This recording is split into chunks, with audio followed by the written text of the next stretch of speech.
Ben ritrovati dalla redazione. Fari puntati sul controesodo e su chi rientra dalle vacanze da Croazia e Slovenia in base ai dati storici. Autostrade Alto Adriatico prevede flussi di traffico in ingresso all'Isert solo in questo fine settimana. La stima è di 27.000 veicoli in entrata alla barriera di Trieste e circa 26.000 domenica. Nello stesso sabato di un anno fa furono 7 km di coda nella fascia oraria dalle 12 alle 17 circa, mentre la domenica fu raggiunta una punta massima di 4 km tra le 13 e le 17. Un complicato e difficile soccorso con gli uomini di Circo Mare Grado, costretti a entrare in acqua e trasportare con la barella rollabile in dotazione del gommone una signora che era scivolata causandosi una probabile frattura del femore. È l'intervento più importante effettuato da Circo Mare Grado nel contesto di Ferragosto Sicuro, che è una sorta di accentuazione dell'operazione di Mare Sicuro e comprende in particolare il periodo dal 14 al 16 di agosto. La donna, 55 anni, di Magnano in Riviera, si era recata sul pontile davanti al campeggio al Bosco.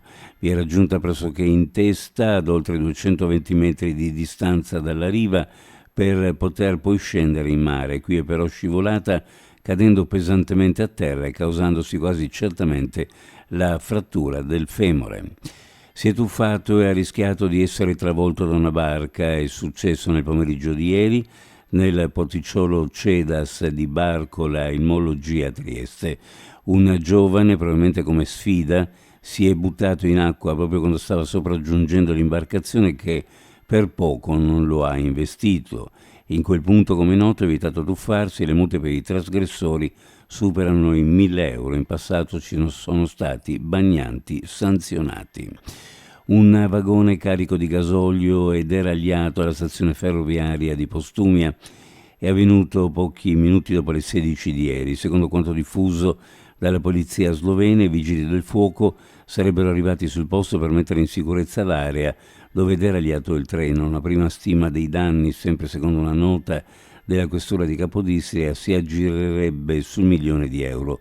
Attualmente la polizia sta raccogliendo informazioni sul motivo dell'incidente ferroviario.